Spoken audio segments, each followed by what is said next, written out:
सर्द मौसम था, हड्डियों को कंपकंपा देने वाली ठंड। शुक्र था ऑफिस का काम कल ही निबट गया था। दिल्ली से उसका मसूरी आना सार्थक हो गया था। बॉस निश्चित ही उससे खुश हो जाएंगे। श्रीनिवास खुद को काफी हल्का महसूस कर रहा था। माता पिता की वह इकलौती संतान थी। उसके अलावा दो छोटी बहनें थीं। पिता नौकरी से रिटायर्ड थे। बेटा होने के नाते घर की जिम्मेदारी उसे ही निभानी थी। वह बचपन से ही महत्वाकांक्षी रहा है। मल्टीनेशनल कंपनी में उसे जॉब पढ़ाई खत्म करते ही मिल गई थी। आकर्षक व्यक्तित्व का मालिक तो वह था ही, बोलने में भी उसका जवाब नहीं था। लोग जल्दी ही उससे प्रभावित हो जाते थे। कई लड़कियों ने उससे दोस्ती करने की कोशिश की, लेकिन अभी वह इन सब पचड़ों में नहीं पड़ना चाहता था। श्रीनिवास ने सोचा था मसूरी में उसे 2 दिन लग जाएंगे, लेकिन यहां तो एक दिन में ही काम निबट गया। क्यों न कल मसूरी घूमा जाए। श्रीनिवास मजे से गरम कंबल में सो गया। अगले दिन वह मसूरी के माल रोड पर खड़ा था, लेकिन पता चला आज वहां टैक्सी व बसों की हड़ताल है। ऑफ, इस हड़ताल को भी आज ही होना था। श्रीनिवास अभी सोच में पड़ा ही था कि एक टैक्सी वाला उसके पास आ कानों में फुसफुसाया, साहिब, कहाँ जाना है?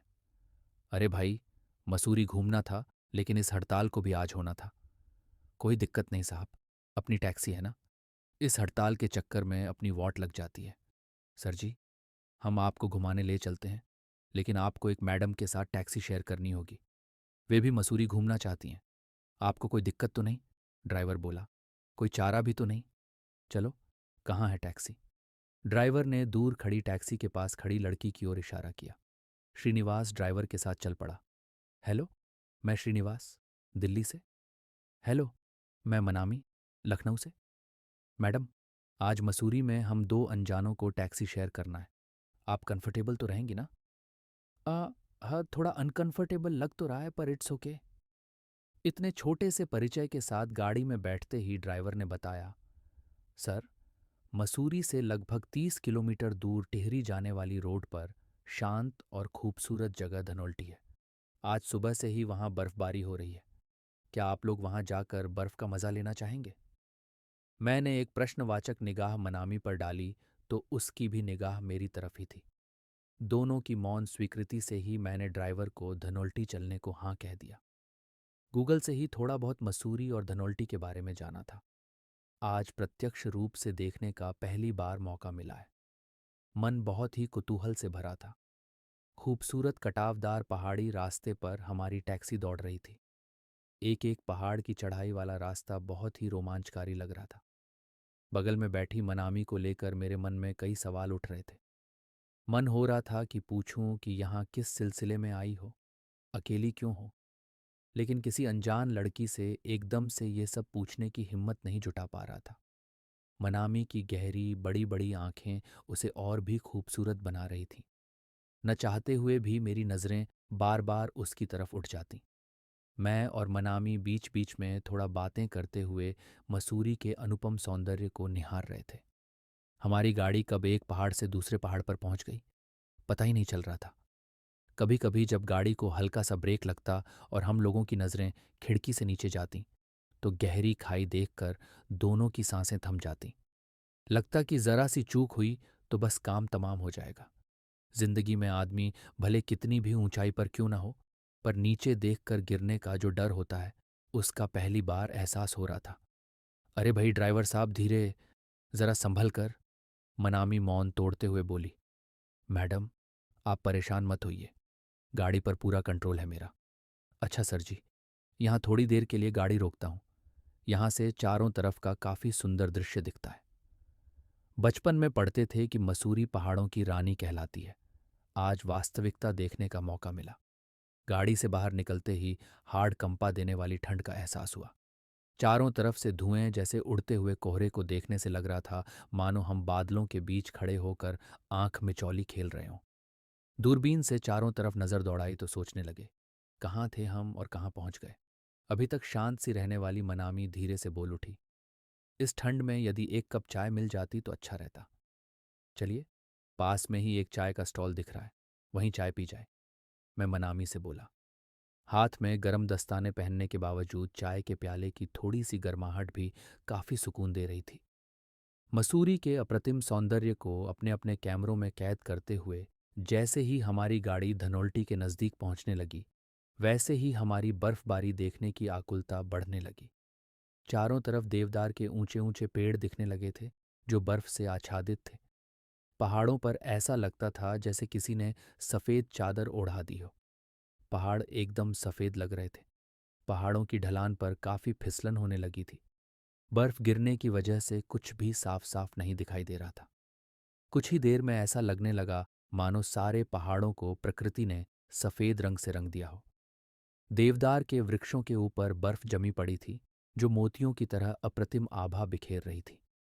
गाड़ी से नीचे उतरकर मैं और मनामी भी गिरती हुई बर्फ का भरपूर आनंद ले रहे थे। आसपास अन्य पर्यटकों को भी बर्फ में खेलते कूदते देख बड़ा मजा आ रहा था। सर, आज यहाँ से वापस लौटना मुमकिन नहीं होगा। आप लोगों को यहीं किसी गेस्ट हाउस में रुकना पड़ेगा, टैक्सी ड्राइवर ने हमें सलाह दी। चलो, ये भी अच्छा है। यहाँ के प्राकृतिक सौंदर्य को और अच्छी तरह से एंजॉय करेंगे। ऐसा सोचकर मैं और मनामी गेस्ट हाउस बुक करने चल दिए।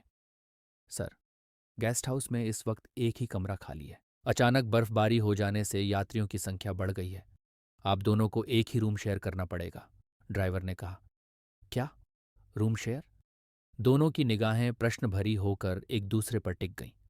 कोई और रास्ता न होने से फिर मौन स्वीकृति के साथ अपना सामान गेस्ट हाउस के उस रूम में रखने के लिए कह दिया।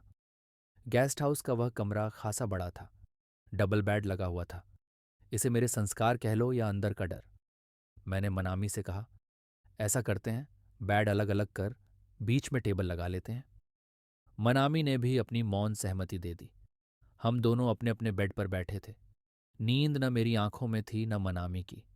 मनामी के अभी तक के साथ से मेरी उससे बात करने की हिम्मत बढ़ गई थी। अब रहा नहीं जा रहा था।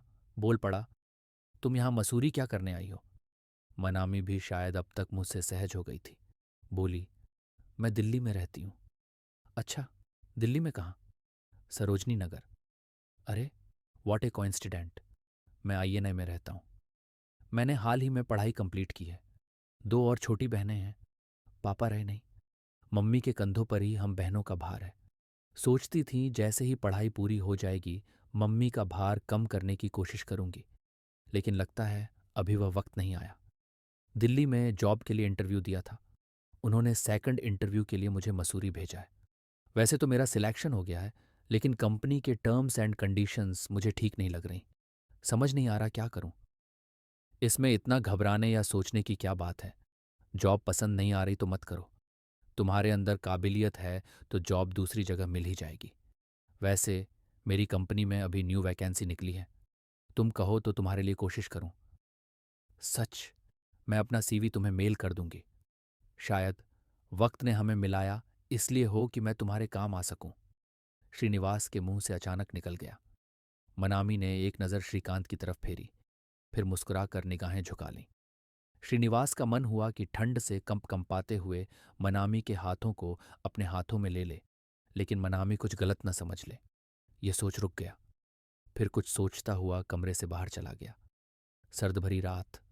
बाहर गेस्ट हाउस की छत पर गिरते बर्फ से टपकते पानी की आवाज अभी भी आ रही है। मनामी ठंड से सिहर रही थी कि तभी कॉफी का मग बढ़ाते हुए श्रीनिवास ने कहा, यह लीजिए, थोड़ी गरम वे कड़क कॉफी। तभी दोनों के हाथों का पहला हल्का सा स्पर्श हुआ तो पूरा शरीर सिहर उठा। एक बार फिर दोनों की नजरें टकरा गईं। पूरे सफर के बाद अभी पहली बार पूरी तरह से मनामी की तरफ देखा तो देखता ही रह गया। कब मैंने मनामी के होठों पर चुंबन रख दिया, पता ही नहीं चला। फिर मौन स्वीकृति से थोड़ी देर में ही दोनों एक दूसरे की आगोश में समा गए।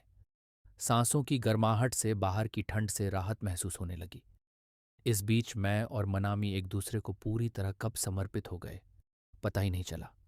शरीर की कंपकपाहट अब कम हो चुकी थी। दोनों के शरीर थक चुके थे पर गर्माहट बरकरार थी। रात कब गुजर गई, पता ही नहीं चला। सुबह सुबह जब बाहर पेड़ों पत्तों पर जमी बर्फ छन छन कर गिरने लगी तो ऐसा लगा मानो पूरे जंगल में किसी ने तराना छेड़ दिया हो। इसी तराने की हल्की आवाज से दोनों जागे तो मन में एक अतिरिक्त आनंद और शरीर में नई ऊर्जा आ चुकी थी। मन में न कोई अपराध बोध, न कुछ जानने की चाह। बस एक मौन के साथ फिर मैं और मनामी साथ साथ चल दिए।